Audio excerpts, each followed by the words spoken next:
इसके बाद एक बार फिर आप सभी का स्वागत है। मुद्दे की बात में सवाल भारतीयता और अमेरिकी न्यायिक प्रक्रिया का नहीं है। आपस के डिफरेंसेस की वजह से एक व्यक्ति कांग्रेस के पास चला गया और एक उसके विरोध में चला गया। सलमान जी, ये तो हमें बोलने नहीं दे रहे। आकंठ राजनीति में डूबे कुछ नेताओं ने इसमें भी अपनी रोटी सेकने का सामान इकट्ठा कर लिया है।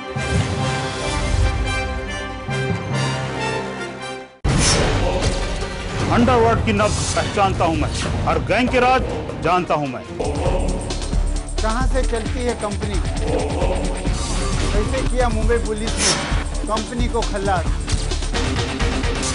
कौन चला रहा है माफिया नेटवर्क, इन सबकी खबरें देता हूं मैं। इन 22 सालों में गैंगवार मैंने देखे, गली के गुंडों को डॉन बनते मैंने देखा। लेमन न्यूज के क्राइम टीम रखेगी अपराध जगत पर पैनी नजर।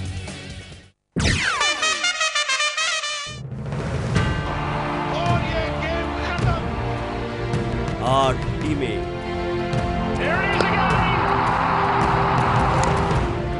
60 मैचेस, 200 खिलाड़ी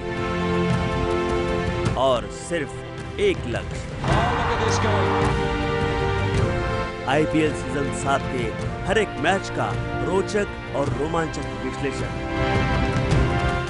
अभय गोवेकर के साथ lemon sports edition.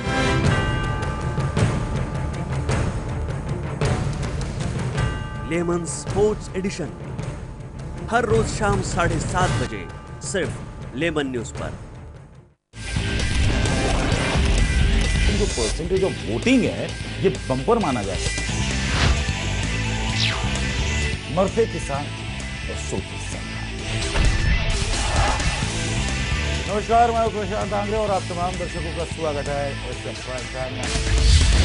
Lemon prime time हर रात 9 बजे। इसके बाद एक बार फिर आप सभी का स्वागत है। मुद्दे की बात में सवाल भारतीयता और अमेरिकी न्यायिक प्रक्रिया का नहीं है। आपस के डिफरेंसेस की वजह से एक व्यक्ति कांग्रेस के पास चला गया और एक उसके विरोध में चला गया। सलमान जी, ये तो हमें बोलने नहीं दे रहे। आकंठ राजनीति में डूबे कुछ नेताओं ने इसमें भी अपनी रोटी सेकने का सामान इकट्ठा कर लिया है।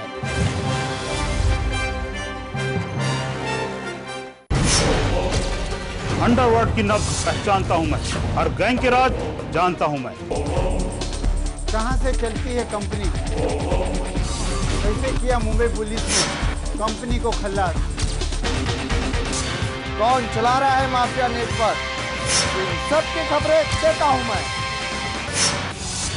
इन 22 सालों में गैंगवार मैंने देखे, गली के गुंडों को डॉन बनते मैंने देखा। लेमन न्यूज के क्राइम टीम रखेगी अपराध जगत पर पैनी नजर।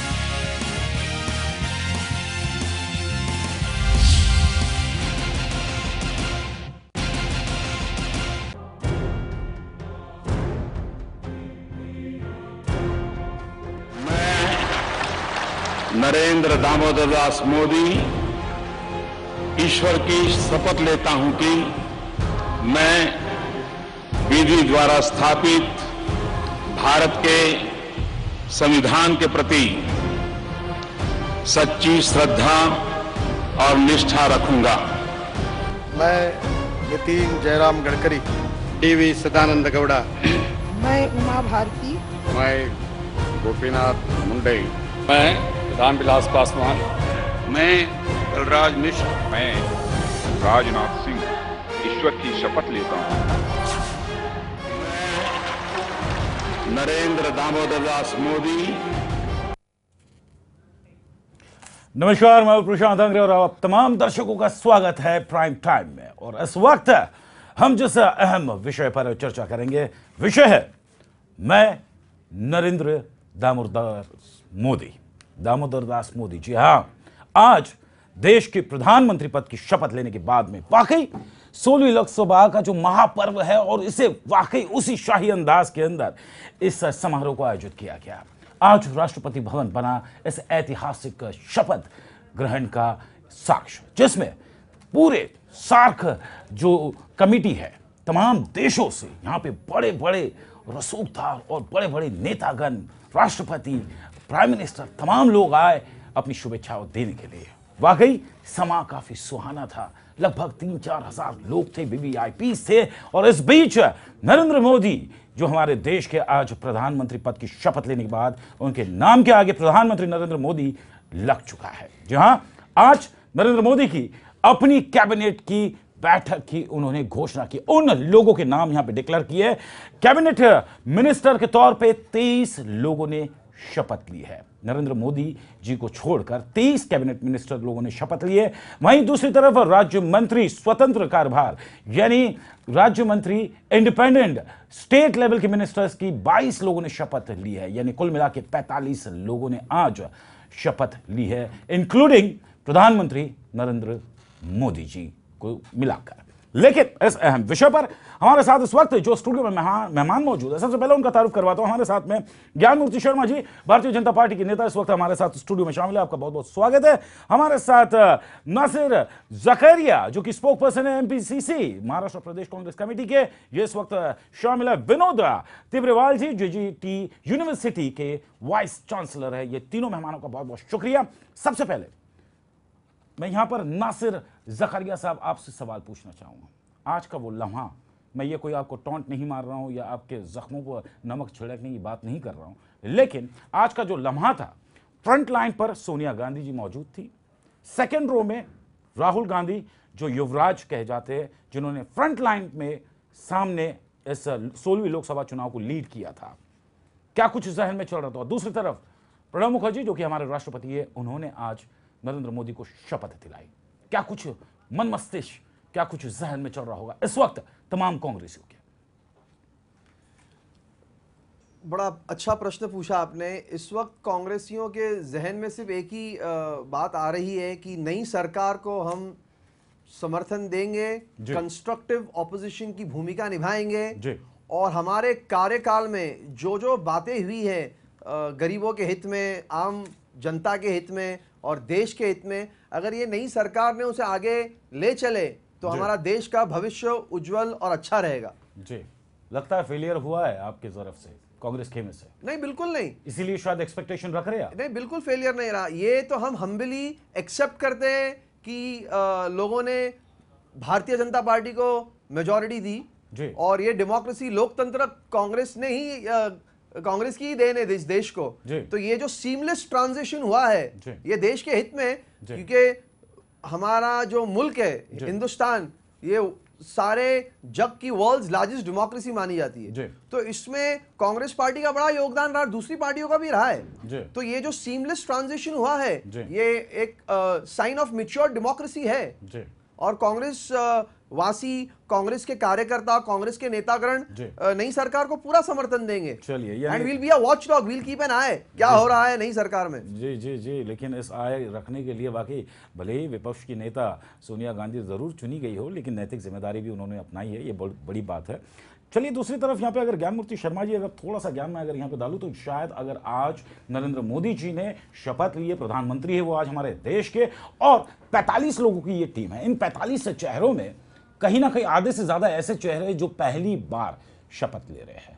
इस नई टीम के गठन के साथ में क्या ये ताज कांटो भरा है जो कांग्रेस ने हैंडओवर आपको दिया है?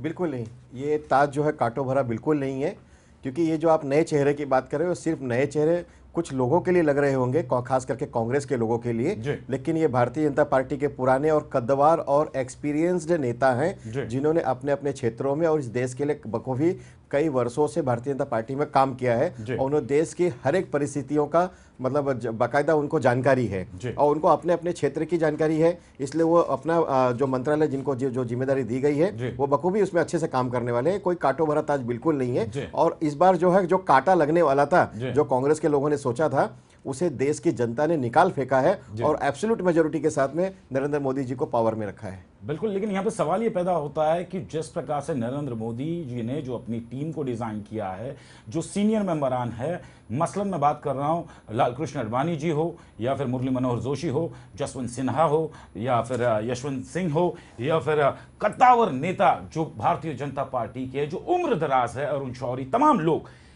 इन लोगों को थोड़ा सा अलग रख के इस तरह की टीम को डिजाइन करके नया फोकस छू पाना क्या आसान होगा? देखिए, ये मंत्रालय रातों रात नहीं बना है। आप देख रहे हैं कि 16 तारीख को विजय होने के बाद से उस दरमियान से लेकर के आज की तारीख तक के शपथ लेने के पहले तक देश के सारे भारतीय जनता पार्टी के कद्दावर नेता, मतलब सीनियर से लेकर के माननीय अटल बिहारी वाजपेयी जी को छोड़ करके बाकी सभी जितने भी बड़े नेता थे, सभी लोगों ने बैठ करके आपस में चर्चा विमर्श करने के बाद ही आज के मंत्रालय के ऊपर निर्णय में आए हैं। कहने का मतलब यह है कि आपने जो प्रश्न पूछा है कि माननीय लालकृष्ण आडवाणी जी, मुरली मनोहर जोशी जी, बाकी इन लोगों को क्यों नहीं लिया गया, इस बारे में हमारे बड़े नेताओं ने सोच समझकर जो कुछ निर्णय लिया है उसमें नहीं लेने का भी कारण होगा और आगे उनके लिए भी सम्मान जो देना होगा वो जरूर कुछ अच्छा निर्णय लिए होंगे जो आने वाले दिनों में हमें दिखाई देंगे। चलिए, आने वाले दिनों में काफी कुछ दिखाई देगा, लेकिन यहाँ पर विनोद सर आपसे जरूर जानने की कोशिश करूंगा from the education point of view, जो तब्दीली हम सिलेबस में तब्दीली देखते हैं, लेकिन यहाँ पे देश में जो बदलाव की तब्दीली हमने यहाँ पर देखी है, इस तब्दीली को किस दृष्टिकोण से आप देख रहे हैं? यहाँ पर ये जो चेंज ओवर आया है पूरा का पूरा। देखिए, नरेंद्र मोदी जी ने सपने बेचे हैं जी। उन्होंने कहा है मैंने गुजरात में 24/7 365 बिजली दी है जी। मैंने गरीबी दूर की है जी। गुजरात के अंदर विकास हुआ है जी। गुजरात में भ्रष्टाचार नहीं है जी। मैं भारत को उसी तर्ज पर लेकर जाऊंगा जी। लोगों ने एक मौका मोदी जी को मिलना चाहिए जी। उस मौके को दिया है जी। अब ये जो नए लोग हैं जी। यही कुछ डिलीवर कर सकते हैं जी। आप ये सोचेंगे कि 86 वर्ष का आदमी जी। कुछ डिलीवर करेगा जी। 80 वर्ष का आदमी कुछ डिलीवर करेगा तो नवयुवक लोग हैं उनकी भी कुछ आशाएं और आकांक्षाएं हैं जी। वो क्या करेंगे? लेकिन विनोद सर, एक बड़ी पुरानी कहावत है कि बड़े बुजुर्ग हमेशा कहते हैं कि बड़े बुजुर्गों का साया हमेशा औलादों पे रहे ताकि वो महफूज रहते हैं, लेकिन राजनीति की परिभाषा में बड़े बुजुर्गों का फलसफा कहाँ छूटा है पीछे? देखिए, बड़े बुजुर्गों का साया रहना चाहिए जी। सब लोग आडवाणी जी के पांव छू के बैठे हुए हैं जी। बड़े बुजुर्गों का आशीर्वाद लेना चाहिए जी। नरेंद्र मोदी भी अटल जी का आशीर्वाद लेने गए जी। लेकिन इसका मतलब ये नहीं है कि शारीरिक अवस्था आपकी है नहीं जी। और फिर भी आप कुर्सियों पे बैठे रहो ये तो डायनेस्टी रूल हो गया जी। तो कहीं ना कहीं तो डायनेस्टी रूल को ख़त्म करना चाहिए जी। और मैंने जो मेरी पुस्तक लिखी है जी। How to make new India, उसमें भी लिखा है कि 75 वर्ष के बाद आप अपनी पार्टी के सलाहकार बनो, बिल्कुल, लेकिन आप नए लोगों को काम करने दो। जी। लेकिन लगता है सर यहाँ पर जिस प्रकार से कुर्सी की जो ललक है, जो चाह है और जो नशा है, इसमें ये सर्वोपरि है, क्या आप इस बात को मानते हैं? सर, बात बहुत अच्छी है और बात बहुत सही भी है जी। लेकिन ये समझना चाहिए जी कि आप एक रिम्यूनरेशन ले रहे हैं जी। आप किसी भी गवर्नमेंट सर्वेंट को 62 के बाद 65 के बाद रिम्यूनरेशन नहीं देते जी। आप एज ए प्राइम मिनिस्टर आप रिम्यूनरेशन ले रहे हैं जी। आप भत्ते ले रहे हैं जी। तो आप जब दूसरों को नहीं देते हो तो आप 75-80 बरस के बाद क्यों ये सब भत्ते वत्ते लोगे और क्यों काम करोगे? कहीं ना कहीं तो you have to say goodbye and you have to say to give education to young people कि भाई आप तुम लोग इस तरह से चलो, उनको आप मार्ग प्रदर्शन कीजिए, लेकिन बाहर बैठिए। भारतीय संस्कृति भी वानप्रस्थ आश्रम के लिए कहती है कि एक उम्र के बाद आपको वानप्रस्थ आश्रम में चले जाना चाहिए। ये बहुत अच्छा हो रहा है, ये राजनीति के लिए एक अच्छा सिग्नल है और मेरी समझ से आने वाले समय में इसके बहुत फ़ायदे होंगे। इसके फ़ायदे ज़रूर होंगे, लेकिन क्या कुछ बैकफायर और क्या कुछ नुकसान हुआ है कांग्रेस को इस 16वीं लोकसभा चुनाव में?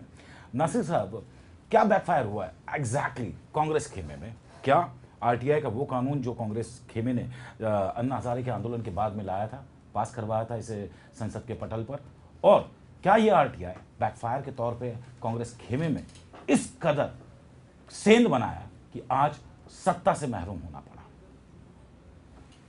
आरटीआई, राइट टू इंफॉर्मेशन का जो बिल कांग्रेस ने पास की, ये देश के हित में है जी। उसमें अगर कुछ कांग्रेस के नेताओं की भी कुर्सी चली गई, ये कांग्रेस का उदाहरण है देश के लिए कि हम हमारे लोगों की भी परवाह नहीं करेंगे जी।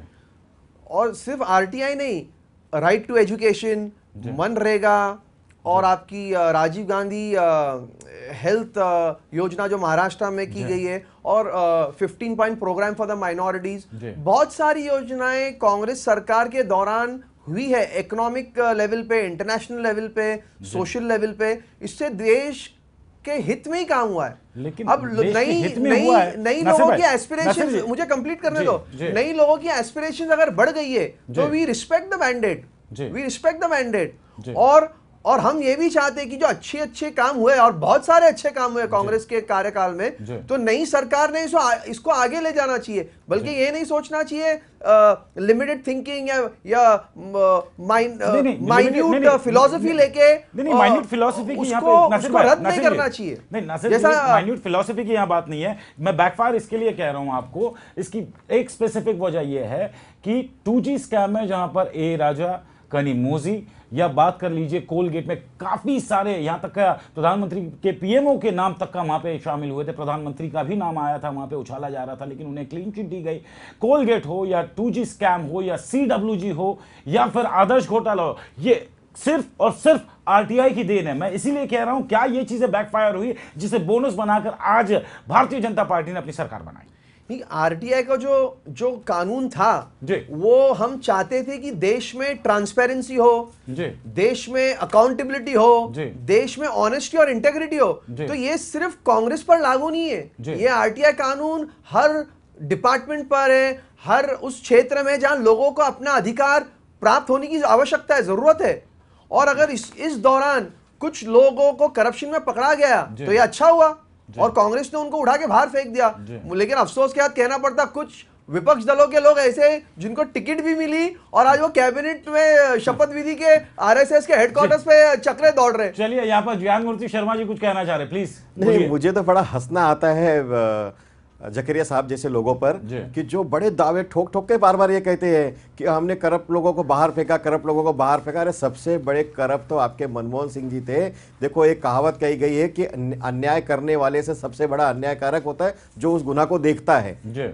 और मनमोहन सिंह जी की आंखों के नीचे 2G हो गया, CWG हो गया, 3G हो गया, कोलगेट हो गया, आदर्श घोटाला हो गया, सारे घोटाले उनकी आंखों के नीचे होते चले गए और वो चुपचाप बैठे रहे। और लोग आप कहते रहे कि नहीं वो तो क्लीन इमेज वाले हैं, उन्होंने कभी भ्रष्टाचार देखा नहीं। अरे भाई, आपकी आंखों के सामने इतने बड़े भ्रष्टाचार हो रहे हैं। आप उस मंत्रालय के हेड थे, डी राजा ने तो यहां तक कह दिया कि नहीं आप उस मंत्रालय के हेड थे, आपके कंसेंट से ही वो सब कुछ हुआ था। CWC के उन्होंने भी, कलमाड़ी जी भी नहीं कह दिया, फिर भी आप ऐसा कहते हो कि हमने सबको करप्ट लोगों को बाहर फेंक दिया था। कभी फेंक दिया भाई? और आरटीआई की आप बात करते हो, आरटीआई माफ करना जकरिया साहब, आरटीआई आपने नहीं लाया था, आपने सिर्फ बिल पास किया। आरटीआई का सारा श्रेय अन्ना हजारे जी को जाता है। अन्ना हजारे जी ने आंदोलन नहीं किया होता तो आप वो आरटीआई नहीं आने देते, एक बात वो थी। और आपने तो इस देश को तो पंगु बनाने की कोशिश कर दी थी। मैं आपको बता तो जरा 1 मिनट और लेता हूं। आपने फूड बिल लाने की कोशिश की। फूड बिल में क्या था? घर बैठे अनाज मिलेगा, मतलब आप काम कुछ मत करो, आपको घर बैठे अनाज मिलेगा। आपने राइट टू एजुकेशन में क्या किया?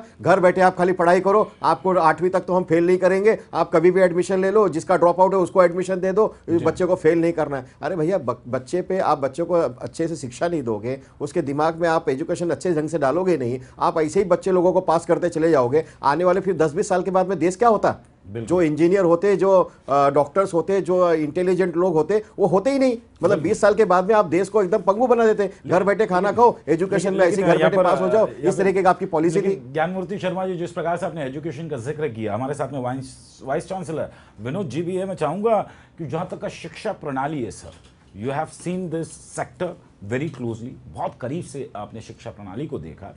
आज 21वीं सदी में हमारी शिक्षा प्रणाली भारत की किस दिशा की ओर जा रही है सर?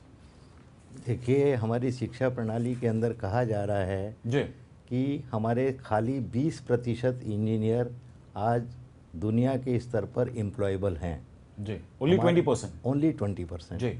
हमारी शिक्षा का स्तर बहुत गिर चुका है जी।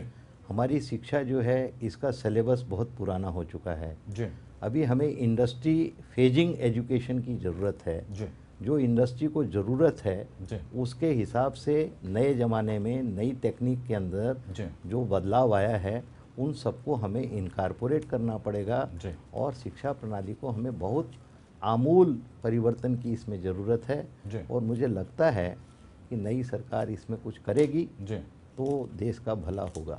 जी। मैं शिक्षा के विषय पे कुछ कहना चाहता हूँ क्योंकि मैं लॉ कॉलेज में प्रोफेसर हूँ जी। और जो right to education bill Congress की सरकार में पास हुआ ये बड़ा रेवोल्यूशनरी बिल है। मुझे अफसोस के साथ कहना पड़ता है एडवोकेट शर्मा जी जो बता रहे आपकी तो बृहन मुंबई महानगर पालिका में जो आपकी सत्ता है आप लोग तो कह रहे हैं हम प्राइवेटाइज कर देंगे एजुकेशन। आप में इतनी क्षमता नहीं है, आप में इतनी क्षमता नहीं है क्या बृहन मुंबई महानगर पालिका, प्लीज मुझे इंटरप्ट नहीं कीजिए। राइट टू एजुकेशन नहीं, आप पहले बताइए राइट टू एजुकेशन वाली बात करिए। आप दो बातें मिक्स मत शहरों में करिए। जो स्कूल्स है, जो इंफ्रास्ट्रक्चर है, जो ऑलरेडी टीचर्स पढ़ा रहे हैं आप उसको हैंडल नहीं कर पा रहे। हमने राइट टू एजुकेशन के माध्यम से एक गरीब से गरीब बच्चा 6 से 14 साल की उम्र में अच्छी से अच्छी पाठशाला में तालीम हासिल कर सकता है। कितने प्रतिशत लोगों को आपने शिक्षा दिलवाई? कांग्रेस की जकरिया जी कितने प्रतिशत ऐसे गरीब बच्चों को आपने शिक्षा दिलाई? आपने सिर्फ कायदा बना करके लाए और छोड़ दिया आपने। मुझे बात कंप्लीट करने दीजिए। आज जो सिलिकॉन वैली में जो एंटरप्रेन्योर्स है वो सारे हिंदुस्तानी, अभी डॉक्टर साहब ने अभी बताया। आज साइंटिफिक टेम्पर, आज नासा में I am not restricted to Mumbai और महाराष्ट्र। आपको अभी ऑपोजिशन में रहने की आदत हो गई है तो आप सिर्फ क्रिटिसिज्म ही करोगे। अभी आप सत्ता में आए हो, आपकी नई सरकार है, आपकी क्या योजना है उसे बात करो ना। नहीं, लेकिन हम सिर्फ राइट टू एजुकेशन ये कह रहे हैं। लेकिन जकारिया साहब मैं आपसे ये कह रहा हूं 74% लिटरेसी रेट है। आजादी के बाद 30% था, आज 74% आया है। तो let's give credit where credit is due. नहीं प्लीज नासिर, जो आप कह रहे हैं इसमें थोड़ा सा मैं एडिशनल ये यहाँ पे ऐड कर दूंगा। आज ही तो शपथ ग्रहण हुआ है सर, थोड़ा एक ब्रीदिंग स्पेस तो दीजिए। 6 साल तो नहीं आज ही, अरे सर आज ही 6 साल सरकार थी। अरे सर लेकिन आज 10 साल के बाद सुनिए ना सर, 10 साल का गैप भी आया उसमें। क्या कदम उठाए सर? 10 साल का गैप आया है उस सरकार को, एनडीए को छोड़े हुए, लेकिन आज 10 साल के बाद कम बैक किया एनडीए ने। Give them a breathing space. At least जो उनकी जो पॉइंट ऑफ व्यू है उसे डिजाइन करने में थोड़ा वक्त तो लगता है सर। ओवरनाइट तो चेंजेस नहीं होगा sir. Even you know that, even I know that, the entire nation knows that overnight कभी कोई चेंजेस नहीं होता है। लेकिन at the end of the day कम से कम वक्त थोड़ा तो देना चाहिए। मेरे ख्याल से विनोद सर आप मेरे से एग्री हो या नहीं हो सर? मैं बिल्कुल आपके साथ सहमत हूँ जी।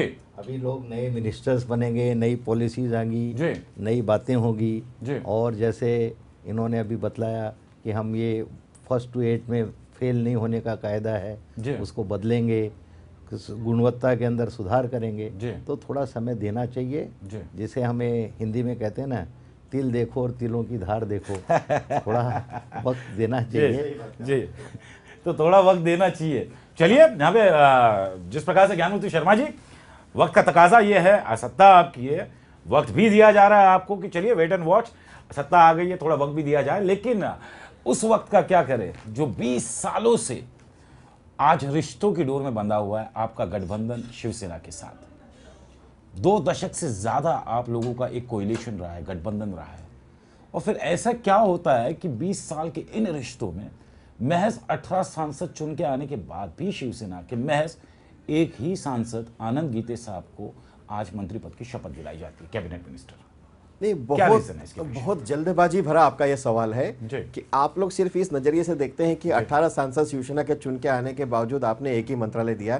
इस तरीके का जो सवाल आप कर रहे हैं बहुत जल्दबाजी में कर रहे हैं। नहीं, आज शपथ ग्रहण हुआ सर। हाँ, शपथ ग्रहण नहीं, जो दिख रहा है बराबर दिख रहा है ना आपको कि एक ही दिख रहा है। लेकिन अभी पूरे देश को चलाना है, इतने सारे सांसद चुन के आए हुए हैं, सारे गठबंधन के लोगों को लेकर के चलना है। बावजूद इसके कि भारतीय जनता पार्टी की एब्सोल्यूट मेजोरिटी में है, फिर भी हमने सारे गठबंधन के लोगों को हमने उनका प्रतिनिधित्व करने का हमने मौका दिया है। कहने का मतलब है कि शिवसेना के भले हमने एक नेता दिया है, आने वाले दिनों में हम फिर से एक जो नया मंत्रालय, मैं कोई जानकार नहीं बैठा हूं, लेकिन एक मैं अंदाज बस इसलिए कह रहा हूं कि सभी को प्रतिनिधित्व करने का मौका बराबर से मिलेगा और सभी के काम होंगे। देखिए, मंत्रालय मिलना मेन बात नहीं है, देश में सारी समस्याओं का हल करना सबसे महत्वपूर्ण बात यह है कि महंगाई, भ्रष्टाचार और आतंकवाद और बाकी इस बातों के ऊपर हम कैसे काबू पाए, इन बातों पे महत्व देना जरूरी है। इसीलिए मोदी जी ने कहा है मिनिमम गवर्नमेंट और मैक्सिमम गवर्नेंस। नहीं, ये बात उन्होंने कहा है कि कम से कम मंत्रालय रखेंगे, अधिक से अधिक रिजल्ट देंगे हम। नहीं, बिल्कुल दे, आप बिल्कुल दे। और देश चाहता है कि आप बेहतर रिजल्ट दे, इसीलिए तो देश ने आपको चुन के दिया। लेकिन फिर ऐसा क्या है कि जो दो घटक दल है, शिरोमणि अकाली दल जिसमें से हरसिमरत कौर बादल जो है, इनको सिर्फ एक कैबिनेट पद दिया गया और शिवसेना को यहाँ पे एक। तो कहीं ऐसा तो नहीं है सर कि क्योंकि आप मैंडेट में हो, 10 सीटें ज़्यादा है, क्या ये फोकस है कि आज भले ही हम तादाद में ज़्यादा है, मैंडेट में है, भले आप हमारे घटक दल हो, जो हम प्यार से दे रहे ले लो, please don't be into a demanding position. ऐसा तो नहीं है बैक ऑफ द माइंड? नहीं, गलत बात है ये, आप गलत अंदाज लगा रहे हैं। जो कुछ भी हुआ है सारे एनडीए के घटक दलों को लेकर के उनके साथ में चर्चा करके तब जाकर के इस सहमति पे आई गई बातें हैं कि किसको क्या मंत्रालय दिया जाना चाहिए, कितनी संख्या में देनी जानी चाहिए। ये सारा बड़े नेताओं ने बैठ करके विचार विमर्श किया है। इस पे कोई भी गलत कयास जो आप लगा रहे हैं एकदम गलत बात है। मैं गलत कयास नहीं लगा रहा हूँ, ये फैक्ट ऑफ द मैटर है कि दोनों घटक दलों को महज आपने एक सीट दी है। खैर, ये बहुत बड़ा डिबेटेबल इश्यू है, इसके ऊपर जरूर बात करेंगे। लेकिन फिलहाल यहाँ पर नासिर जी, मैं आपसे जानने की यहाँ पे कोशिश करूंगा, इलेक्शन के बाद में सोनिया गांधी जी और राहुल गांधी जी ने नैतिक जिम्मेदारी लेके अपना इस्तीफा दिया था, जिसे कांग्रेस के संसदीय बोर्ड ने एक्सेप्ट नहीं किया। तो क्या ये एक वजह है कि आज खुलकर जहां जहां कांग्रेस का फेलियर हुआ है, वहां के मुख्यमंत्री या वहां के प्रदेश अध्यक्षों को इस्तीफा देने के लिए कह भी नहीं सकते आला कमान? देखिए, चुनाव में हार जीत होती रहती है। आज हम जीते, आज हम हारे, कल हम जीतेंगे।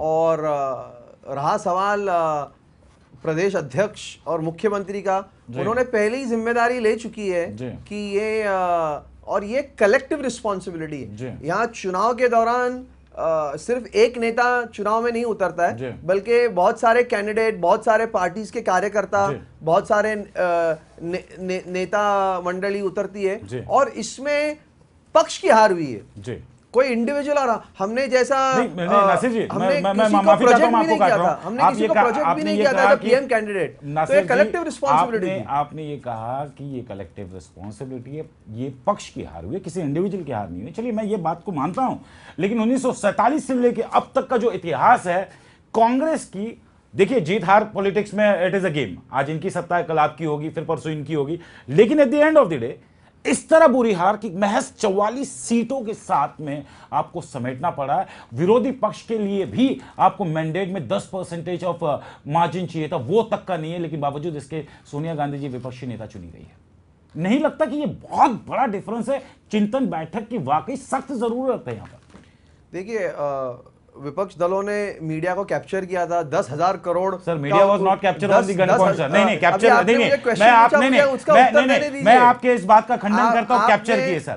नहीं, आपने कहा ये कैप्चर, ये प्लीज आप वर्ड पीछे ले। चाहे वो सोशल मीडिया हो, इलेक्ट्रॉनिक मीडिया हो, प्रिंट मीडिया हो। और अभी मैं उस पर टिप्पणी नहीं करना चाहता क्योंकि अभी कैंपेन खत्म हो गई है। अभी हम तो सिर्फ देश के, समाज के हित में हम काम करने वाले। बिल्कुल। और जहां पर हमने हार किए वहां भी हम काम करेंगे, और जहां जीते वहां भी हम काम करेंगे। तो हमसे कुछ एरियाज में कम्युनिकेशन फेलियर हुआ था, गैप। हमारी इतनी सारी नीतियां, इतनी योजनाएं, revolutionary plan, schemes, laws implement हुए। अब कई एरियाज में हम लॉस हुए तो उसका हम भरपाई करेंगे। लेकिन हम जनता को, लोगों को यही कहना चाहते हैं कि कांग्रेस अभी है और भविष्य कांग्रेस में रहेगा देश का, और अच्छा ही रहेगा। नासिर जी, जिस कॉन्फिडेंस के साथ में आप कह रहे हैं ये तमाम चीजें, जितनी योजनाएं, शायद इसी कॉन्फिडेंस के साथ में अगर कांग्रेस उतरती मैदान में तो मेरे ख्याल से रिजल्ट कुछ और होता। खैर, we don't want to go into that deep, but anyway, यहां पर विनोद जी मैं आपसे भी जानने की कोशिश करूंगा। भले ही आज एनडीए की सरकार बनी हो, नरेंद्र मोदी जी उसके प्रधानमंत्री है, लेकिन at the end of the day inflation, कई सारे अहम मसले, इन्फ्लेशन है, शिक्षा है, स्वास्थ्य है, कृषि मंत्रालय है, कृषि क्षेत्र है जहां पे किसान आत्महत्या कर रहे हैं। कोई इजी टास्क नहीं है सर यहां पर, क्योंकि कांग्रेस ने अपने 10 साल के कार्यकाल में 1 करोड़ लोगों को महज रोजगार दिया है। अब जिस रोजगार की बात की, क्योंकि विनोद सर यहां पर इस बार किसी राम मंदिर पर चुन के नहीं आई है एनडीए सरकार। ये स्वतः जिस प्रकार से इन्होंने आश्वासन दिया है, जिस प्रकार से विकास की मुद्दे की बात की है, तो जो कहा गया है उसे इंप्लीमेंट करने के लिए कितना वक्त लगेगा एनडीए को आपके हिसाब से?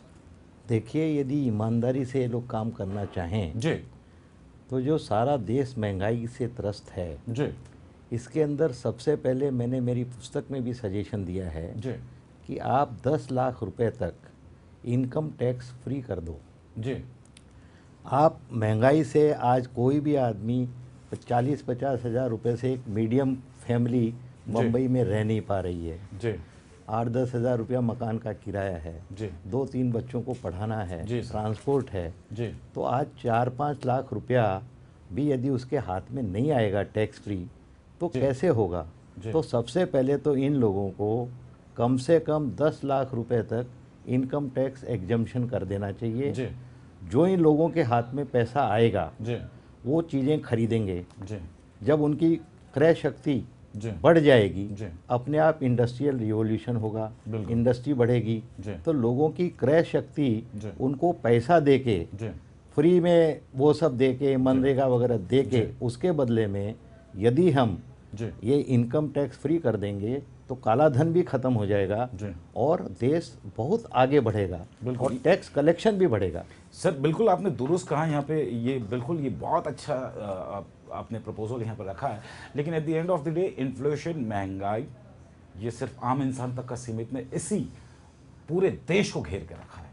यानी अगर आज के तारीख में अगर मैं ये कहूँ तो अतिशोक्ति ना होगा कि महज हम जिंदा है क्योंकि सांस ले रहे, उस सांस का हम टैक्स नहीं दे रहे सर। बाकी कौन सी ऐसी चीज़ है जिसके लिए हम टैक्स नहीं देते सर?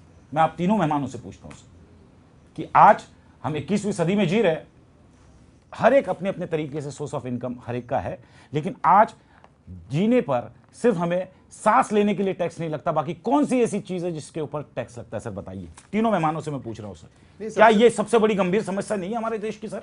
सबसे पहले मैं ये कहना चाहता हूं, जो आपने पहले कहा कि कांग्रेस सरकार ने सिर्फ 1 करोड़ लोगों को रोजगार दिया, ये गलत है। कांग्रेस ने सारे देश में हजारों लाखों, अभी मेरे पास आंकड़े नहीं है प्लानिंग कमीशन और स्टैटिस्टिक्स बताने के लिए, बट कांग्रेस ने आम आदमी की आर्थिक व्यवस्था में सुधार लाया है। सर और रहा सवाल टैक्स का, टैक्स एक ऐसा इश्यू है जो वर्ल्ड के हर मुल्क में टैक्स लगाया जाता है। इतना फर्क है, कुछ स्टेट्स में ज्यादा है, कुछ स्टेट्स में कम है, लेकिन अगर तुम्हें देश की उन्नति और प्रगति लाना है तो tax is responsibility of the citizen of the country. इसलिए तो विनोद जी कह रहे हैं कि 10 लाख तक का जो एक राशि है, हाँ, ये अच्छा सजेशन है, तो कम से कम आप सहायता दें। इसीलिए कांग्रेस सरकार ने कई महिलाओं पे टैक्स ब्रेक्स दिए। चलिए मैं क्विक रिएक्शन ज्ञानमूर्ति शर्मा जी आपसे इंडस्ट्रीज को भी ज्ञानमूर्ति शर्मा जी आप क्या कहना चाहेंगे? जो टैक्स के बारे में बताया, मैं बहुत सारे टैक्स की बातें अभी लिख रहा था कि जैसे हमको हमारे देश में हमको कितने सारे टैक्स देने पड़ते हैं। इनकम टैक्स देने पड़ते हैं, वेल्थ टैक्स देने पड़ते हैं, टर्नओवर टैक्स देने पड़ते हैं, सेल टैक्स देने पड़ते हैं, प्रोपोर्शनल टैक्स देने पड़ते हैं, gift tax, central excise tax, octroi tax, sales tax और एजुकेशनल टैक्स, तमाम सारे टैक्स लगा करके इस देश को मारने का काम पिछले 65 वर्षों में इस कांग्रेस की सरकार ने किया था, जिस वजह से महंगाई बढ़ी और लोगों ने कांग्रेस को एक सबक सिखा दिया और उसको घर बैठा दिया है। मेरे भाई, मैं जकरिया साहब को यही कहना चाहूंगा कि आप घर बैठे हो, कांग्रेस सरकार के ट्रेजरी फंड में आता है। सुनिए ना जकरिया साहब, आप सुनिए नहीं ना, आप कांग्रेस वालों की बात यही है कि आप दुनिया को सुनते नहीं हो। आप ये सोचते हो कि आप जो सोचते हो, आप जो करते हो वही सब कुछ दुनिया है, इसीलिए आपकी ये दुर्गति हुई है। चलिए यहाँ पर जिस प्रकार से नहीं नासिर जी आपने कहा कि देश की तिजोरी में क्या कुछ है जिसके बलबूते पे आप ये चेंज कर सकते हैं, तो आखिरकार 10 साल के बाद में आपने as an hand over NDA को तिजोरी में क्या कुछ छोड़ा है, और क्या उस तिजोरी में जो कुछ आपने एनडीए के लिए छोड़ा है उसके बलबूते पर क्या एनडीए अपने विजन में कामयाब होगी या नहीं? इसके ऊपर हमारी चर्चा आप लोगों के साथ जारी रहेगी, लेकिन फिलहाल यहां पर रुकेंगे एक छोटे से ब्रेक के लिए, जल्द हाजिर होते हैं, आप कहीं मत जाइएगा।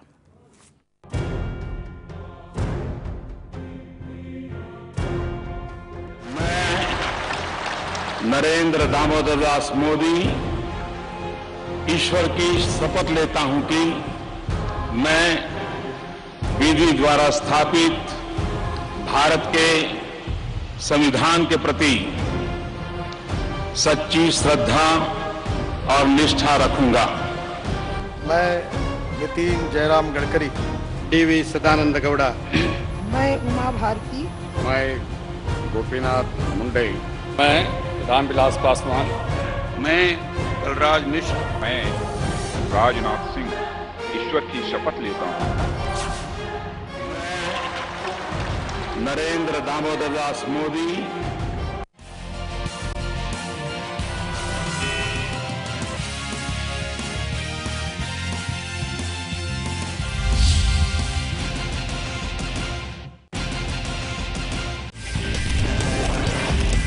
जो परसेंटेज ऑफ वोटिंग है ये बम्पर माना जा सकता है। मरते किसान और सोते सरकार। नमस्कार, मैं प्रशांत आंग्रे और आप तमाम दर्शकों का स्वागत है लेमन प्राइम टाइम हर रात 9 बजे। इसके बाद एक बार फिर आप सभी का स्वागत है मुद्दे की बात में। सवाल भारतीयता और अमेरिकी न्यायिक प्रक्रिया का नहीं है। आपस के डिफरेंसेस की वजह से एक व्यक्ति कांग्रेस के पास चला गया और एक उसके विरोध में चला गया। सलमान जी, ये तो हमें कुछ बोलने नहीं दे रहे। आकंठ राजनीति में डूबे कुछ नेताओं ने इसमें भी अपनी रोटी सेकने का सामान इकट्ठा कर लिया है।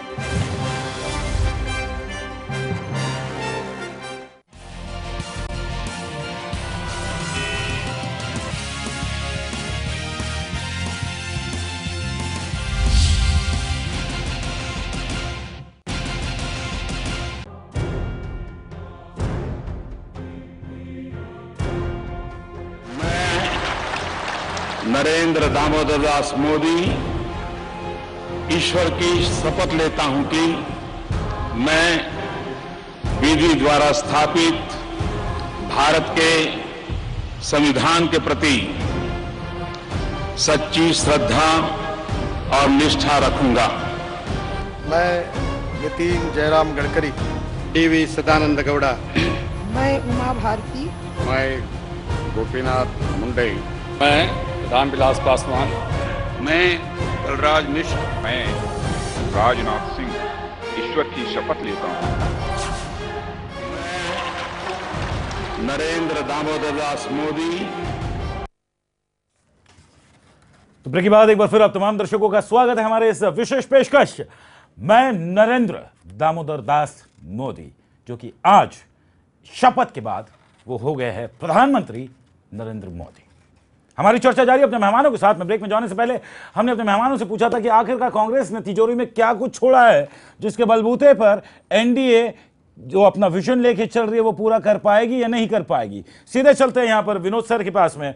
विनोद जी, आपसे जरूर जानने की कोशिश करेंगे, जहां तक टैक्स की इतनी बड़ी लंबी चौड़ी फेहरिस्त ज्ञानमूर्ति शर्मा जी ने यहां पे बताई है, जिसके बलबूते पर क्या इन्फ्लेशन दूर करने के लिए हमारी जो आर्थिक व्यवस्था है, जो जीडीपी आज नीचे गया है, उसे किस तरह से हम एक लेवल पे लाके मैनेज कर सकते हैं इन्फ्लेशन को। देखिए, सबसे पहली तो बात यहाँ टैक्स की चली थी जी, और आपने कहा था जी कि सिर्फ हवा को छोड़कर बाकी सब पर टैक्स है। जी सर। और आप तीनों मेहमान बतलाइए कि ऐसी कोई चीज़ है क्या। जी। और ईमानदारी से ऐसी कोई भी चीज़ नहीं है। जी सर।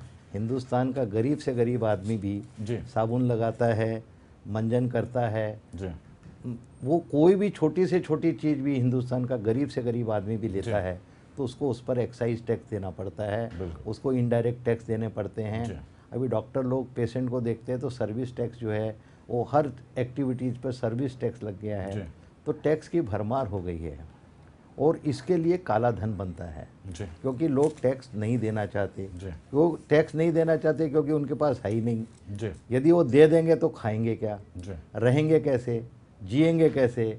इसके लिए बहुत ज़रूरी है कि जो काला धन जो 40-50 lakh crore what ever it is, जो काला धन वापस लाना चाहिए, काला धन नहीं बनना चाहिए। इसके लिए हमें टैक्स की जो है लिमिट इमीडिएटली बढ़ा देनी चाहिए क्योंकि 3 करोड़ लोग सिर्फ टैक्स देते हैं, इनकम टैक्स। बिल्कुल। उसमें से 85% कारपोरेट टैक्स होता है। बिल्कुल। तो खाली 15% सिटीजन्स के लिए जो एक बहुत छोटा सा अमाउंट है, उसके लिए इतने इनकम टैक्स के फंदे लगाना, कैश लगाना, 8-8 साल तक अकाउंट रखना और लोगों को हैरान करना, ये सब बहुत बुरी बात है और ये सब खत्म होना चाहिए। यदि टैक्स से निजात मिल जाएगी तो जैसे मैंने कहा, लोगों के हाथ में यदि पैसा होगा तो निश्चित ही वो खर्च करेंगे तो फैक्ट्री बनेगी, उत्पाद बढ़ेगा तो रोजगार बढ़ेगा, इन्फ्लेशन कम होगा और सारी बीमारियां दूर हो जाएगी। जी, बिल्कुल दुरुस्त कहा यहाँ पर आपने। लेकिन ज्ञानमूर्ति शर्मा जी, सीधा सवाल आपसे, अगर जिस प्रकार से विनोद सर ने ये कहा कि यदि अगर काला पैसा आता है तो कहीं ना कहीं इस इन्फ्लेशन से बचा जा सकता है, लेकिन पिछले 5 साल से लगातार कांग्रेस ने इस बात का ढोल बजाया है कि वो भी लेके आएंगे काला धन, लेकिन वो लाने में असक्षम रही है। भारतीय जनता पार्टी ने अपने इस पूरे प्रचार सभा के दौरान इस बात का भरोसा, इस बात का वादा किया है लोगों से कि वो काला धन लेके आएगी। मेरा सीधा सवाल है, अगर मुझे चोर के घर जाके अगर उसे पकड़ना ही है तो क्या मैं उसका शोर मचाऊंगा? अब पिछले 5 साल से लगातार, उस वक्त आप विपक्ष में थे लेकिन सत्ता पक्ष में कांग्रेस थी, तो लगता है आज भी काला धन वहीं पे होगा? वो निकल चुका है, बहुत देर हो गई है। बहुत वाजिब सवाल आपने पूछा और शायद आपको पता भी होगा कि जस्ट अभी 2 दिन पहले ही सुप्रीम कोर्ट ने एक एसआईटी का गठन किया और केंद्र सरकार को 7 दिन का ही समय दिया कि आप तुरंत इसके ऊपर से रिपोर्ट दीजिए। कहने का मतलब ये बात मैं आपको इसलिए बताना चाहता हूं कि पिछले 5 वर्षों से सर्वोच्च न्यायालय जो देश का है केंद्र सरकार के पीछे लगा हुआ था, मतलब कांग्रेस की सरकार के पीछे लगा हुआ था कि काले धन के ऊपर आपका क्या विचार है, आप कैसे काला धन लाना चाहते हैं या क्या कार्रवाई करना चाहते हैं। 5 वर्षों तक कांग्रेस ने एक लिस्ट तक जारी रही की। कितनी बार सुप्रीम कोर्ट ने कहा कि आप लिस्ट तक तो बताइए कि किनके किनके नाम है, किनके किनके पैसे विदेशों में पड़े हुए हैं, लेकिन कांग्रेस ने कभी बताने की जरूरत नहीं की। इस कारण तंग आकर के सुप्रीम कोर्ट ने पिछले हफ्ते एसआईटी गठन की और 7 दिन का समय दिया केंद्र सरकार को। ठीक है, उस समय कांग्रेस की सरकार थी, अब माननीय नरेंद्र मोदी जी की सरकार बन चुकी है। आप जो काले धन की बात कर रहे हो कि क्या हम चोर को पकड़ने के लिए हम डंका पीट के जाएंगे, इस बारे में 1 महीना पहले जब नरेंद्र मोदी जी का दाऊद के बारे में इंटरव्यू चल रहा था, तब भी उन्होंने यही बात कहा था कि क्या हम प्रेस रिपोर्टरों को बता करके डंका बजाते हुए, ढोल बजाते हुए जाएंगे? क्या हम दाऊद को पकड़ने जा रहे हैं? हम जो कुछ करेंगे हम अपने तरीके से साइलेंटली करेंगे और बखूबी करेंगे। इसका रिजल्ट आप आने वाले दिनों में देखेंगे। बिल्कुल। यहाँ पर जिस प्रकार से नासिर जी नासिर जी एक मिनट, जो इन्होंने जवाब दिया है, यही सवाल मैं आपसे पूछ रहा हूँ। सत्ता में आप थे, आपने ये कहा कि कांग्रेस के कार्यकाल में जिन भी नेताओं के ऊपर आरोप लगे कांग्रेस ने उन्हें बाहर कर दिया था। बिल्कुल मैं मानता हूं आपकी ये बात, लेकिन क्या ए राजा को 8 महीने जेल में रख के बेल पे बाहर छोड़ना, कनिमोजी को आपने जेल में डाला, वो बाहर आ गई, सुरेश कलमाड़ी को आपने जेल में डाला, सीडब्ल्यू वो बाहर आ गया। तो मेरा सीधा एक सवाल है, येदियुरप्पा भी जेल में थे, वो भी बाहर आ गए। नहीं, ठीक है, लेकिन मेरा सवाल आपसे ये है मालिक कि 1,75,000 करोड़ का अगर घोटाला होता है, ए राजा, कनिमोजी, उसके अंदर अगर आरोप उनके ऊपर तय हुए हैं, सीडब्ल्यूजी में सुरेश कलमाड़ी के ऊपर आरोप तय हुए, मेरा सवाल यह कि उस पैसे की रिकवरी का क्या, वो पैसा रिकवरी करना किसकी जिम्मेदारी है? उस पैसे के बारे में कोई जिक्र नहीं कर रहा है, सिर्फ यह कह रहा है कि आरोप थे हमारे मंत्रियों के ऊपर, हमने उन्हें हटा दिया। लेकिन मैं उस पैसे की बात कर रहा हूं कि क्या वो 1,75,000 करोड़ जो ए राजा के टाइम पे, 2G के टाइम पे उस घोटाले का, उस पैसे का क्या? सीडब्ल्यूजी में जो घोटाला हुआ उस पैसे का क्या? कोलगेट में जो पैसे का घोटाला हुआ उसका क्या? यानी कल को अगर 1,000 करोड़ का अगर कोई भी इंसान अगर गबन कर लेता है या घोटाला कर लेता है, 6 महीने जेल में रह के आएगा और बाद में आने के बाद में आराम से अपनी जिंदगी व्यतीत करेगा उस 1,000 करोड़ में, तो उस पैसे का क्या? सर, सत्ता में थे आप, आपने उस रिकवरी के ऊपर क्यों ध्यान नहीं दिया?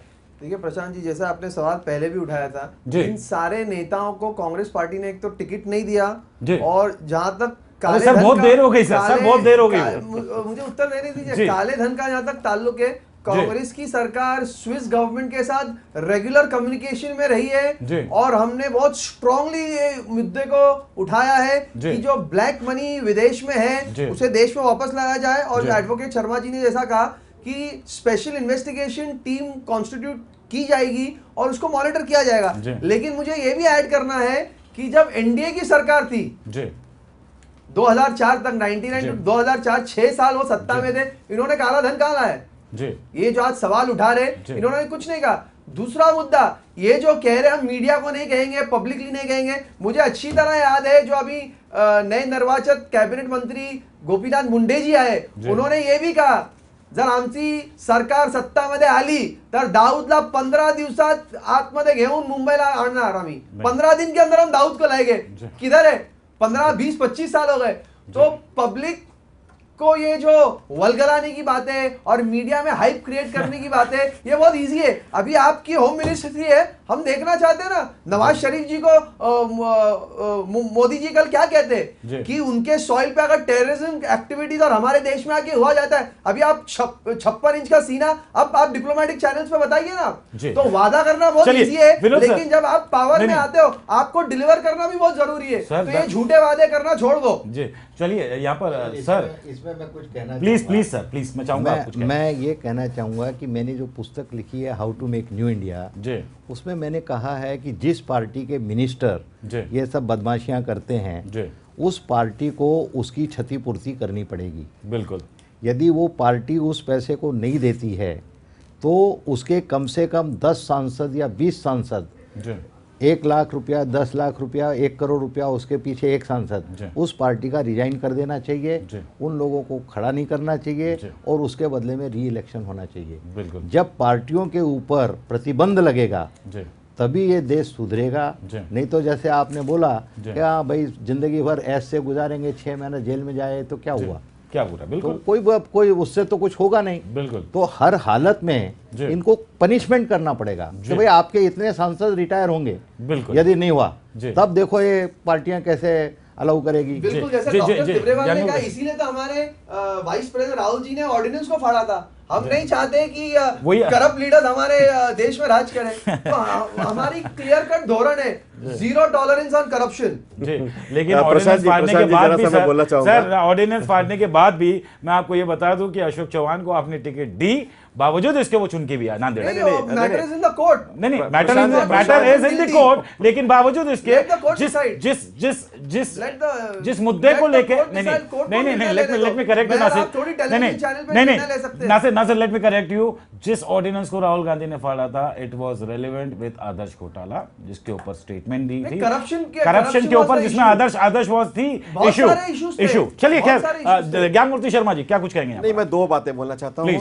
जाकिर जी की बातों से ही मतलब उनके मुंह से ही आवाजें निकल गई जो कहते थे कि हमारे केंद्र की सरकार स्विस गवर्नमेंट के साथ में कम्युनिकेशन कर रही थी 10 साल तक कम्युनिकेशन करती थी, फिर भी पैसा नहीं आया। तो ये इन्वेस्टिगेशन होना चाहिए कि किस बात का कम्युनिकेशन करती थी, उस पैसे को वहां से हटाने का कम्युनिकेशन करती थी। आपकी वकालत यहाँ पे जिंदा हो गई। ज्ञानमूर्ति शर्मा जी आपकी वकालत जिंदा हो गई। आप एज एन एडवोकेट अभी दूसरी बात कहता हूँ। सुनिए जकरिया साहब, जरा सुन लीजिए। आप बोलते हैं तो मैं चुप रहता हूँ ना, आप बोलते हैं तो मैं चुप रहता हूँ। आप बोल लीजिए, उसके बाद मैं बोलूं। बोलिए ज्ञानमूर्ति शर्मा जी बोलिए। दूसरे के सुनते नहीं हो। झूठे एलिगेशंस मत लगाइए। झूठे एलिगेशन क्या? मैंने तो कहा कि कॉरेस्पॉन्डेंस की और स्ट्रांगली स्विस गवर्नमेंट का कम्युनिकेशन है। Whatever I have Nasir ji, let him complete. Whatever I have said thoroughly that it should be investigated why they had communicated for 10 years. एक बात ये। दूसरी बात इन्होंने कहा ऑर्डिनेंस फाड़ने वाली बात। सारे देश ने देखा कि एक देश का उपाध्यक्ष, मतलब एक देश में एक पार्टी का उपाध्यक्ष अपने ही प्रधानमंत्री को कैसे नॉनसेंस कहता है। इससे बड़ी दुर्गति इस देश की कभी नहीं हो सकती कि 65 वर्षों में किसी भी प्रधानमंत्री को उनका अपना ही जूनियर नेता उसको नॉनसेंस कह करके एक नौटंकी करे ऑर्डिनेंस फाड़ने का। इससे बड़ी शर्मनाक बातें क्या थी? इस वजह से आप पीएम साहब को नहीं कहा, उन्होंने ऑर्डिनेंस को कहा। आप चलिए ड्रामा क्रिएट नहीं, यहाँ पर ऑर्डिनेंस को आप देख लीजिए, आप उस दिन का वीडियो देख लीजिए। चलिए विनोद सर चलिए विनोद सर पक्ष का हो या हमारी पक्ष, विनोद सर का वीडियो कॉन्स्टिट्यूशनल अथॉरिटी नहीं। मुझे नासिर जी, मैं आपसे एक सवाल पूछना चाहता हूं। जब आपकी सत्ता थी, आपने पाकिस्तान के वजीर आजम परवेज मुशर्रफ को जब आमंत्रित किया था, ताजमहल में माशाल्लाह पूरी उनकी फैमिली घूमी थी, तमाम चीज़ों अजमेर वजमेर तमाम जगह उन्होंने घूमे भी थे, और वो चले गए थे क्योंकि आप ही के प्रधानमंत्री डॉक्टर मनमोहन सिंह इन्होंने उन्हें आमंत्रित किया था। तब कोई इशू नहीं था, लेकिन अब क्योंकि नवाज शरीफ को नरेंद्र मोदी जी ने आमंत्रित किया अपने शपथ समारोह में, तो ये बात कांग्रेस को क्यों खटक रही है? वजह क्या? हमें बिल्कुल खटकती नहीं है। हमारा सिर्फ ये कहना है कि हिंदुस्तान ने हमेशा साउथ एशिया में एक लीडरशिप रोल अदा की जी। और अगर नवाज शरीफ आ रहे और कल मोदी जी उनसे मिलेंगे तो अभी वो एक प्राइम मिनिस्टर की हैसियत से एक दूसरे प्राइम मिनिस्टर को मिल रहे, उनके काउंटर पार्ट को मिल रहे। तो उन्होंने कश्मीर का मुद्दा, उनके सॉइल पे टेररिज्म किया जाता है वो मुद्दा, ट्रेड, बायलैटरल इश्यूज, इसको उठाना चाहिए। तो सिर्फ पब्लिक में कहना 56 इंच का सीना बोल के चलेगा नहीं। अब तुम टेबल टॉक्स पे जब डिप्लोमेसी पे जाएंगे, आप गांधीनगर में अभी नहीं हो, आप न्यू दिल्ली, और India is considered as one of the world's greatest super power. तो आपने ये इश्यूज उनको उठाना चाहिए और उनको टेबल पे लाके कहना चाहिए कि हमारी कंट्री की security, internal security should be strong और शुड बी रिमेन firm. लेकिन Nasir We will not tolerate terrorism from Pakistan. Nasir जी, ये टॉक्स तो प्रधानमंत्री डॉक्टर मनमोहन सिंह ने भी किए सर 10 साल में। कोई ये ऐसी अनछुई बातें नहीं है, कोई नई बातें नहीं है कि नए सिरे से इनको कहना चाहिए। बहरहाल, लेकिन यहाँ पर Vinod sir, yes you want to say something, please sir बोलिए सर, क्या कहना चाहते हैं? इस बारे में ये कहना चाहता हूँ कि नवाज शरीफ जी की जो लड़की है उसने भी कुछ बयान दिया है और उन्होंने कहा है कि क्या यूरोपीय देश एक साथ हो सकते हैं और उनका संग मिलकर एक साथ काम कर सकता है। तो ये दो भाई जो पहले बीच में अलग हुए थे, क्या एक संग बना के साथ साथ नहीं रह सकते? नए जमाने की कुछ नई बातें हो रही है, यंगर जनरेशन्स की एस्पिरेशंस नई है, वो कुछ नए तरीके से सोच रही है। इसके लिए हमें एक मौका देना चाहिए, डायलॉग करना चाहिए और समय को अपना काम करने देना चाहिए। बहुत सही कहा। बिल्कुल। यहाँ पे ज्ञानमूर्ति शर्मा जी, ज्ञानमूर्ति शर्मा जी, क्या आपके जी को बोलने दीजिए और पूरा नहीं, लेकिन ज्ञानमूर्ति शर्मा जी, सर की बात को अगर मैं थोड़ा सा आगे बढ़ाऊं, आपसे ये पूछूं, क्या जनरेशन गैप घर से निकलकर आज देश की समस्या बन गया? देखिए, ये बात आप जो कह रहे हैं ना, इसमें 2-3 बातें दिखती हैं। इसके पहले भी यूसुफ जई कुछ नाम था, वो आई थी यहाँ पर और बहुत कम उम्र की वो डिप्लोमेट थी, अपने देश में आई थी। तब इस भारत देश ने बहुत कुछ एक्सपेक्टेशन उनसे किया था, लेकिन बाद में उन्होंने आतंकवादियों का ही साथ दिया। उनके जो उद्गार थे उनके वजह से अलगाववादियों का ही साथ में था। कहने का मतलब ये बात है कि पूरे एशिया खंड से ये उग्रवादियों का संगठन पहले नेस्तनाबूद करना पड़ेगा, चाहे वो यूनाइटेड नेशन का हेल्प लेना पड़े, चाहे एशिया खंड के बड़े देशों को हेल्प लेना पड़े। लेकिन ये हो नहीं रहा है। ये इसलिए नहीं हो रहा है क्योंकि अमेरिका पाकिस्तान को आतंकवाद पे बढ़ावा देते रहता है पीछे से, ताकि ये आतंकवाद चलता रहे, ताकि उसकी रोटी चलती रहे। और इस तरीके से पाकिस्तान में भी जो है आतंकवाद को लेकर के ही राजनीति चल रही है। जब से पाकिस्तान बना है तब से आतंकवाद का जो एक हब बन गया है, और आतंकवाद का विषय अगर जिस दिन खत्म हो जाएगा उस दिन पाकिस्तान की राजनीति खत्म हो जाएगी। कहने का मतलब ये बता रहा हूँ कि जैसे उनकी नवाज शरीफ जी की बिटिया ने कहा कि क्या हम यूरोप जैसे देश इकट्ठे नहीं हो सकते? बेशक हो सकते हैं, बहुत अच्छे से हो सकते हैं, लेकिन जब तक ये आतंकवाद और अलगाववादियों को, उग्रवादियों को हम नेस्तनाबूद नहीं करेंगे तब तक ये नामुमकिन है। ये विनोद सर, मैं सीधा सवाल आपसे पूछ रहा हूँ, 1947 से लेकर तो अब तक लगभग 66 साल बीत गए हैं। कभी हिंदुस्तान पहल करता है, कभी पाकिस्तान पहल करता है, कभी हिंदुस्तान पहल करता है, कभी पाकिस्तान पहल करता है। सपने तो हर एक इंसान यही देख रहा है कि 2 मुल्क हमेशा से अमन और शांति में जिए, लेकिन क्या ये पूरा हो भी पाएगा या नहीं? क्या ये एक मिस्ट्री बन के रहेगा सर? क्योंकि हमेशा जब भी 2 मुल्क इकट्ठा आने की कोशिश की, कुछ ना कुछ होता है सर। Why it is? मैं चाहूंगा सर, आप एक अनुभवी है, इस चीज के ऊपर थोड़ी रोशनी डालिए। हमेशा पहल तो की है, ऐसा नहीं है कि सिर्फ भारत ने पहल नहीं की है, भारत की ये पहल है। हमेशा से हमने पाकिस्तान के वजीर आजम को हिंदुस्तान बुलाया, उन्हें इज्जत अफजाई दी है, लेकिन बावजूद इसके to certain talks on the table, diplomatic talk होती है और रियलिटी फिर कुछ अलग हो जाता है। Why this is sir? Vinod sir, देखिए सर, इसके अंदर आपको जरा थोड़ा सा पीछे इतिहास में जाना पड़ेगा जी। ब्रिटिशर्स एक डिवाइड एंड रूल की पॉलिसी से चल रहे थे जी। उन्होंने हिंदुस्तान के 2 टुकड़े किए जी। दुनिया का सबसे बड़ा ह्यूमन ट्रांसपोर्टेशन यदि हुआ है तो हिंदुस्तान और पाकिस्तान के पार्टीशन में हुआ है। दुनिया के अंदर सबसे बड़ी किलिंग यदि हुई है तो ये पार्टीशन के समय हिंदुस्तान पाकिस्तान में हुई है। अब आप सोचिए, जब 2 भाई अलग होते हैं, हम छोटे अपने घरों में भी लड़ते हैं, तो 2 भाई लेके फिर अल्टीमेटली कोर्ट में पहुंच जाते हैं। अब इतने बड़े भाइयों को वो तीसरे बंदर ने, 2 बिल्लियों के लड़के में, वो बंदर ने बंटवारा कर दिया और उस बंटवारे के अंदर असंतोष है। चाइना भी बोलता है कि ये चीज़ ये हमारी है, ये एरिया हमारी है। ये कश्मीर के लिए वो बोल रहे हैं कि हमको मिलना चाहिए क्योंकि वहाँ की कश्मीरी की आवाम में मुस्लिम संख्या ज़्यादा है, और वो ये भूल जाते हैं कि हिंदुस्तान के अंदर दूसरे मुल्कों में भी मुसलमानों की संख्या ज़्यादा है। तो ये संख्या ज़्यादा है बोल के हम ये बात उठा रहे हैं, बिल्कुल गलत है, नाजायज़ है। फिर भी वो उठाते हैं। तो ये दो भाइयों के बंटवारे का सवाल है और ये बंटवारे की बातें तो आपस में चलती ही रहेगी। It is never ending a problem. तो बंटवारा हुआ है, अब बंटवारे के साथ में झगड़ा है, अब वो बंटवारा जब तक सेटलमेंट नहीं होगा तब तक तो ये रहेगी प्रॉब्लम।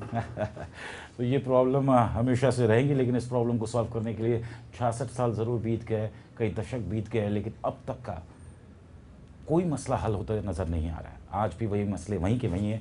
पाक ऑक्युपाइड कश्मीर को लेकर आज भी कहीं ना कहीं जो हमले होते हैं, आतंकवादी हमले होते हैं, तमाम चीज़ें हैं। लेकिन इस तमाम जद्दोजहद के बीच आज का जो दिन है, आज काफ़ी सुनहरा दिन है। ख़ास करके सपनों का दिन होगा हमारे देश के प्रधानमंत्री नरेंद्र मोदी जी की, कि आज उन्होंने जो शपथ ली है। मैं यहाँ पर नासिर जी तमाम गिले शिकवे दूर करके, नहीं सुनिए इसका सॉल्यूशन ये भी, अगर हम ट्रेड रिलेशंस इंप्रूव करें पाकिस्तान के साथ, अगर हम हमारे कल्चरल टाइज इंप्रूव करें पाकिस्तान के साथ, अगर हम हमारी जो एजुकेशनल एक्सचेंज प्रोग्राम्स इंप्रूव करें, तो जब 2 Yemens could become one, 2 Germanys could become one, European nations could come together. Why not India Pakistan on good issues? क्योंकि जो नई पीढ़ी है वो तो पार्टीशन को याद भी नहीं करती होगी। आपको याद होगा नासिर जी, जो हुआ वो बहुत दुख भरा हुआ। नासिर जी, जब अटल बिहारी वाजपेयी ने जब प्रधानमंत्री बने थे, नहीं, एब्सोल्युटली राइट,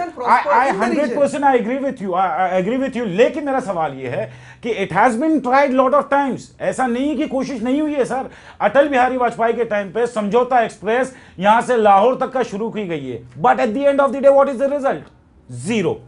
नहीं, जैसा एडवोकेट शर्मा जी ने कहा, क्योंकि इसमें अंतरराष्ट्रीय ताकतें भी पीछे। एक तरफ अमेरिका हिंदुस्तान के साथ ट्रेड रिलेशंस इंप्रूव करता है, मल्टीनेशनल कॉर्पोरेशन आ रही है। चलिए, मेरे पास में एफडीआई कर रहे हैं, बिल्कुल मेरे पास में वक्त की पाबंदी है, मेरे पास में वक्त की पाबंदी है, मेरे पास वक्त की पाबंदी है। वन लाइनर, उम्मीद है, आशा वन लाइनर फ्रॉम एवरीबॉडी। उम्मीद है कि relations will improve in the region. चलिए आशा है, लेकिन वन लाइनर फ्रॉम एवरीबॉडी। सभी मेहमानों से गुजारिश है संक्षेप में अपनी बातों को कर, वक्त की पाबंदी भी है।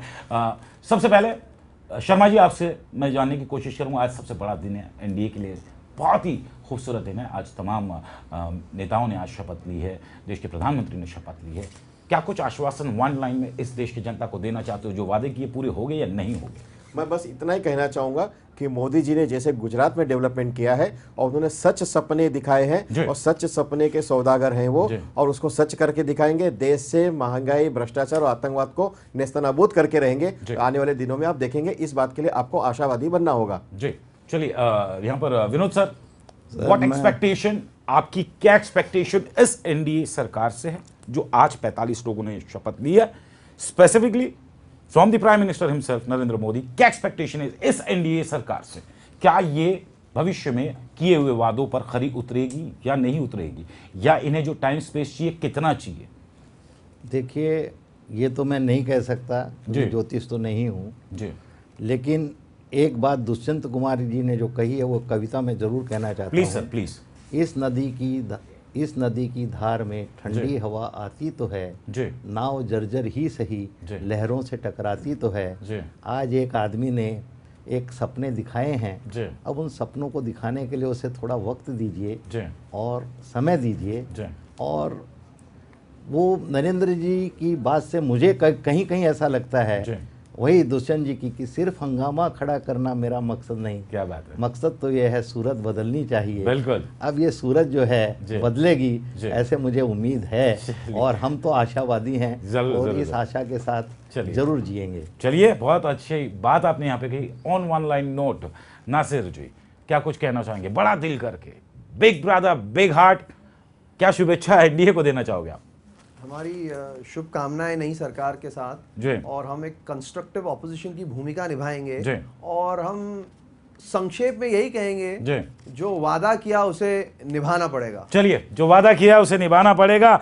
लेकिन यहाँ पर हमारे तमाम मेहमानों ने अपनी अपनी तरीके से बहुत ही खूबसूरत बातों को यहाँ पे शेयर किया, विजन को यहाँ पे शेयर किया। हम अपने तीनों मेहमानों का शुक्रिया अदा करते हैं। शर्मा जी आपका बहुत बहुत शुक्रिया, नासिर जी आपका शुक्रिया, और विनोद सर आपका भी बहुत बहुत शुक्रिया, आप तीनों मेहमानों का। लेकिन आज 24 तारीख है और आज का सबसे बड़ा दिन है एनडीए के लिए, क्योंकि आज देश ने 15वां जो हमारे प्रधानमंत्री है नरेंद्र मोदी, जी हाँ, प्रधानमंत्री नरेंद्र मोदी के रूप में 15वें प्रधानमंत्री वो बने हैं, 15th prime minister of India. ये सौभाग्य की बात है। और उनके साथ उनकी जो टीम है 23 कैबिनेट मिनिस्टर्स और राज्य मंत्री 22-45 लोगों ने शपथ लिए और 11 न्यूज की तरफ से हम भी इस एनडीए सरकार को ऑल द बेस्ट कहेंगे, wish you all the best और जो आपने वादे किए उसे पूरा करें। इस विशेष पेशकश में बस इतना ही मुझे दे अनुमति, लेकिन खबरों का सिलसिला 11 न्यूज पे बदस्तूर जारी रहेगा।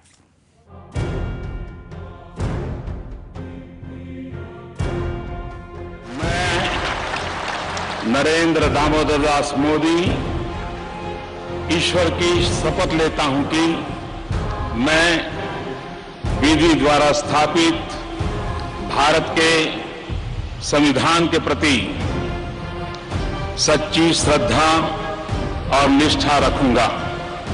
मैं नितिन जयराम गडकरी, टीवी सदानंद गौड़ा, मैं उमा भारती, मैं गोपीनाथ मुंडे, मैं रामविलास पासवान, मैं कलराज मिश्र, मैं राजनाथ सिंह ईश्वर की शपथ लेता हूं। नरेंद्र दामोदर दास मोदी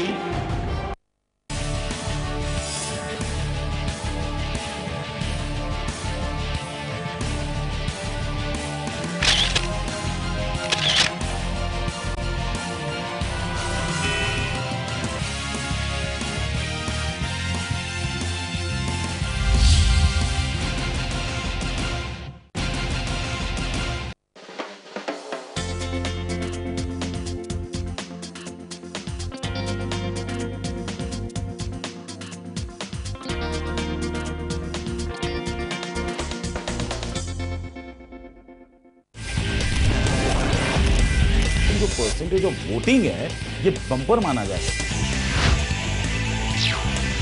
मरते किसान और सोती सरकार।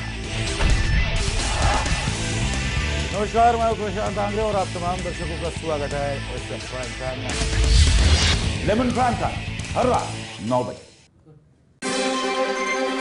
इसके बाद एक बार फिर आप सभी का स्वागत है। मुद्दे की बात में सवाल भारतीयता और अमेरिकी न्यायिक प्रक्रिया का नहीं है। आपस के डिफरेंसेस की वजह से एक व्यक्ति कांग्रेस के पास चला गया और एक उसके विरोध में चला गया।